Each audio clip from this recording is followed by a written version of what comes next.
你有没有发现，很多人之所以会摆烂，其实不是因为他们不努力啊，而是因为他们怎么努力了都没用。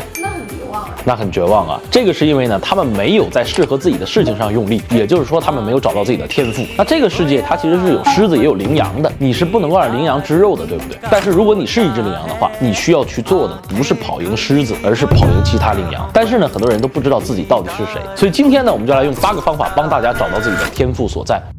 那第一个方法叫做不耐烦。什么叫做不耐烦呢？就是当你去看到别人去做一件事儿的时候啊，你感觉很着急。你为什么着急？是因为你觉得他太磨叽了，你感觉这个事儿没有那么复杂，他为什么做的那么难？你就想上去自己来。那如果说你有这种感觉的话呢，往往代表你在这项能力上有更高的水平和更高的眼光。就举个例子，我有一次我跟我朋友出去买炒饭，然后那个做炒饭的老板呢，他往饭里去加菜的时候非常的慢，而且经常搞错。我朋友就非常不耐烦啊，他就觉得这个事儿呢，它非常的简单，如果他去做的话，他甚至不用思考。但是啊，我就不会感到烦。我后来想了一下，可能是因为呢，我自己对算账还有记菜这个事儿呢，本来就不太擅长。如果我去当那个老板的话，我可能都不如他。那社会比较理论里面就说呢，人类呢，他会天然的通过和他人的比较来定位自身的优势。不耐烦的话，就是你比较了以后产生的一种情绪反馈。所以如果你发现呢，你在一件事上对同样做这件事的大部分人都感到不耐烦的话，那你对这个事情啊，肯定是有你自己的看法或者说独特的做法的。那同时这种不耐烦呢，也会让你想自己去做一下，证明一下你自己。如果说你确实是得心应手的话，这个就可以说是你的一个天赋了。当然，这个不耐烦啊，它也是这个人类3大错觉之一嘛，就是我上我也行嘛。很多人呢对他自身的判断其实是有问题的，其实是过高了的，所以你需要真的去做一下，去印证一下你是不是真的能得心应手。那第二个方法叫想成为，什么意思？就是说你的人生中啊，你看到过哪些你认为的标杆，或者说哪些人是你非常崇拜的，你就想活成他那个样子。那这个想成为的样子里面呢，就藏着你的天赋，你的属性。因为人的潜意识，它会引导人去选择一个和自身能力属性比较符合的偶像的。那什么叫能力属性符合？就是当你去崇拜一个人的时候，那个其实是因为你身上也有他的这些特质。你看到一个影视作品里面，或者说现实里面啊，有一个人你非常崇拜他，这个时候你的镜像神经元就在启动。镜像神经元说白了就是感同身受嘛，就是你会把他当成你自己去代入。如果说你这个时候啊看他的时候，你能感觉到爽，你能感觉到快乐，就代表你也经历过类似的事情，你身上肯定有相同的特质。他只不过是把你想象中的那个自己呈现出来了。简单来说，就是他放大了你身上的一些特质的同时，活出了你想要的人生，所以你就会崇拜他。就代表呢，你认为你确实也有机会能活成他这样子。那这里边有一点要区分的就是什么？就是不是所有的风光和行业标杆都是你想成为的样子啊。就比如说我们都知道钢铁侠很帅，对不对？但如果说给你一个机会活成他的样子，很多人可能还不愿意，因为有些人认为呢，他的性格他不是他要的，活成这样还蛮累的。就比如说我们做商业的啊，我们都会觉得马斯克好厉害，但是呢，你真的给我一个机会，我成为马斯克的话，我还不太愿意。我愿意做马斯克那样的事儿，但是我不想成为他那样的人，因为我觉得他可能太死板了。所以说呢，这个想成为一定是你喜欢的人加上你喜欢的事儿结合到一起了，而且你会为了这个想法呢，去开启你的一些新的天赋。我举个简单的例子，就是我比较喜欢这个教父系列里的这个老教父和小教父。可是你要知道啊，要成为他们是要有谋略，要有逻辑思维能力，要有沉稳的心，要有底线。那我一开始可能只是被他这个有底线和沉稳吸引了，其他的东西呢，我是不具备的。但是呢，我会发现我慢慢的就开始具备他其他特质了。因为要想有这种生活，你就得有这种配置。天赋它其实不是说你一个点很厉害，而是一个综合体啊。综合下来的话，你对于其他人来说有一些综合的优势，这个叫天赋。那第3个办法叫做高光时刻。顾名思义啊，就是你回想一下你的人生走到现在的路程中，有什么时候是你觉得非常有成就感，或者你觉得我做了这件事儿你感到很厉害的。就是当你做这个事儿的时候呢，你的周围人对你的看法都会改变，周围人对你都是夸赞的，都对你会刮目相看。那这个时候你会得到一个什么东西，叫做巅峰体验。这个巅峰体验呢，它会变成一个非常成功的一个经历，一直刻在你的大脑里面。每当你陷入到困境的时候，每当你陷入到痛苦的时候，这个记忆它就能被你给唤醒，然后这个时候呢，你的自信就可以通过这个记忆慢慢的回来。它其实是你自己和你周围人都认可的一个状态，是你在发光的时候呢，别人还能看得到你的这么一个状态。它之所以印象会那么深，是为什么？就是因为那一瞬间，首先你自己认为自己可以，你认可了自己，然后别人呢也给了你一个正反馈，你找到了你在世界中的位置。那这个感受你可以细细回想一下，其实每个人都有。在童年的时候呢，你跟小伙伴一起玩，然后你做了什么事儿，大家都觉得好厉害，这个都算是。它就相当于老天给了你一个 GPS， 就是说就算你现在过得不是很好啊，它也告诉你你曾经是好过的。而且这个天赋特质啊，它是一直会在你身体里的，就算你现在不唤醒，它也一直在。只要你想唤醒，它随时就会启动。那第4个方法非常简单，叫做询问他人，就是你要相信一件事儿，你的身边人一定要比你更知道你自己的优势，因为我们自己做的很擅长的事儿呢，我们一般都会忽视掉。可是对于他人来说，有可能你的有些地方就是要比别人厉害，比别人强大。因为人记住另外一个人啊，他基本是靠一个特点，那这些特点呢，就是强过他或者比他弱的地方。因为人啊，他是有好胜心、有攀比心的，他会清晰，非常的清晰你比他强的地方。你可以理解为它是一种嫉妒嘛。而且呢，人他是一个社会性动物，那社会性动物在群体里面看的是什么？看的是价值。你可以回想一下，你身边看到的人，你是很清晰他们都对你来说有什么价值，对不对？但是呢，他有可能他是不清晰的。就比如说你难过的时候，你会找一个朋友吃饭，你为什么会找他？可能你下意识的就知道他可能善于倾听一点，对不对？你也不需要他给你什么解决方案，你就想让他听。可是他有可能不知道，他还在着急，他没有什么能力给你解决方案呢。所以说，很多人呢就问过我，该怎么找到自己的价值？我就说呢，你去看你身边人来找你都该干嘛的，他们来找你帮什么忙了，那个就是你的价值。那第5点叫内心踏实。道德经有一句话叫归根曰静，静曰复命，意思就是说呢，只有当你去做你该做的事情的时候，你的内心才可以得到平静。那这个时候呢，就是你在完成你的使命了。就比如说呢，我这个做账号之前呢，我就一直想这个画面，就是我做了一个频道，然后跟大家分享一些知识。即使呢我在做别的事儿，即使我在创业啊，我也想象有一天我可能真的会有一个账号，然后开始跟大家分享这个事儿。那我只要有一天没有做这个事儿，我的内心其实就会老是提醒我去做，好像就是做其他的事儿都在逃避这个一样啊。那我真的开始做的时候，内心特别踏实，我才知道啊，原来这个就是我该干的事儿啊。那我的公司呢，它就可以围绕这个方向去发展，对不对？所以说呢，你可以识别一下，有什么事情是你只要做了，你就觉得这个是我该干的，你就没有浪费时间的感觉。说白了就是你的内心很安静啊，这一点是非常重要的。因为天赋这个东西，它其实只是个敲门砖，就是你需要在发挥天赋的过程中呢，经历痛苦啊，你还要经历失败，你还经历挫折打击，你才能够成为那个100个人里面或者1万个人里面杀出来那个人嘛。因为同样有一个天赋的人也有那么多。那最重要的呢，就是你的心能够踏实，要不然的话，你承受不了失败，你受不了打击。那这个也是为什么很多人去做一件事儿啊，他不会成功。即使说那件事是对的，他的做法也是对的，但他就是拿不到大结果，因为他还没有归到他自己的根儿上。那第6个方法叫做迅速掌握。什么叫迅速掌握啊？就是说你去做一件事儿的时候呢，你发现你上手的要比别人快，就是说别人去做这个事儿，他需要一段时间去努力去积累，可是你一上手做，可能就超越他了。然后呢，你跟他用相同的时间，你已经成为老手了。那这个我相信很多人都可能会有啊，但是他们可能没有另一个条件，就是当你在成为老手了以后，这还不是你的终止，你还能用相同的成长速度去提高你对这个事儿的能力，就是你还不能停。也就是说，你可以在一件事情上产生持续性的优势，那代表你的天花板非常高，你的上限非常高啊。这个呢，就一定是你的天赋。你看很多人啊，他虽然是上手很快，但是他成长的速度非常慢，他可能就是上手快了以后到一个程度他就停了，他突破不了了，他没有办法保持持续性的优势，那这个就不算是天赋。神经可塑性理论里面就说呢，一个人的天赋领域啊，他的神经突触链接效率是更高的。表现上来看的话，就是他学了一个东西的时候呢，刚开始要比平常人要快很多很多，然后他还能维持一个很高的突破能力，然后突破他的上限，这个也就相当于你先天有一些基因的优势，然后正好呢就跟你外界这个事情结合了，它就是最好的一个状态。那第7个方法叫做心流状态。心流的意思啊，我相信大家都听过啊。简单来说呢，就是你进入了一个忘我的专注状态。那在这个状态里的人呢，对时间的感知它是扭曲的，就是说他在很短的时间里可以做很多的事儿，然后他的创造力会非常的爆发。就比如说你在心流状态的时候呢，你是感受不到时间的流逝的，然后你做的事儿呢都很爽很轻松，然后你特别害怕别人来打断你。那如果说你进入过这种状态，你对那件事情大概是有天赋的，因为你想进入这个状态啊，它有个条件，就是当你的能力和挑战相匹配的时候，你才能进去。为什么？因为心流本质上来说啊，就是你的神经在帮你自动化的处理一些外界的事儿。说白了就是你不需要再去学习什么来完成任务，你用你本来就有的这个能力去完成任务。这样的话，你的神经就可以打开一个自动模式，就是一个自适应的模式，它会提前的帮你完成下一步要做的一些准备。然后当你做到下一步的时候呢，就正好顺水推舟了，这个就叫毫不费力的做事。但是呢，如果说这个时候你遇到一个你能力范围以外的挑战的话，你就掉线了，因为你的神经啊，它从你的主机里面找不到这些文件，它做不了准备，它就需要上网了，对不对？所以天赋在这个时候是非常重要的，因为当你对一个领域有天赋的时候，你这块的神经元就会更加的密集和活跃。说白了就是它的网速非常快，那你就可以在学习一个新事物的时候呢，和处理一件你原本系统里没有的任务的时候呢，还能保持心流不掉线。它就会在这个没有掉线的时间里帮你找到答案，就是网速飞快的话，它就可以说是无缝衔接了。那这个呢比较吃配置嘛，显卡要高端才行。那最后一个方法叫做自我付出。自我付出的意思就是说，当你去做一件事儿的时候呢，你不是要有回报才去做，做，回报就是说呢，你能够通过它去赚钱啊，或者说获得一些别人的好的评价呀。付出它是什么？付出就是没有回报了，你还要继续做，而且如果说你不做了，你就会有一种失落的感觉。如果说你有这种事情的话呢，你一定不要放弃。当然啊，这里边不包括那种七宗罪啊，七宗罪就是人性下坠的力量嘛，就比如说玩游戏啊，吃好吃的呀，这谁都能做到嘛。我就算不要钱，我也愿意吃嘛，免费的嘛。因为这些谁都能自我付出，关键是他这个不算是付出，因为它太简单了。所以说你看啊，为什么打工很难出效率？因为打工呢，你总是认为自己为了别人去做的。那为什么有些人创业还不行呢？就是因为他创业其实不是为了他自己，他是为了给别人看他自己。所以说最终啊，一定会消耗他自己。那当你去做一件事儿还能保持这个状态的话，你只要坚持下去，这个世界都是你的。这个在马斯洛需求层次里面呢，叫做超越性需求。就是说，当你能够不计回报的去做一个事儿的时候，你的行动就不是被欲望和人性在控制的，而是被使命推动的。你需要去做的呢，就是不断的在这个事儿上构建你自己的价值，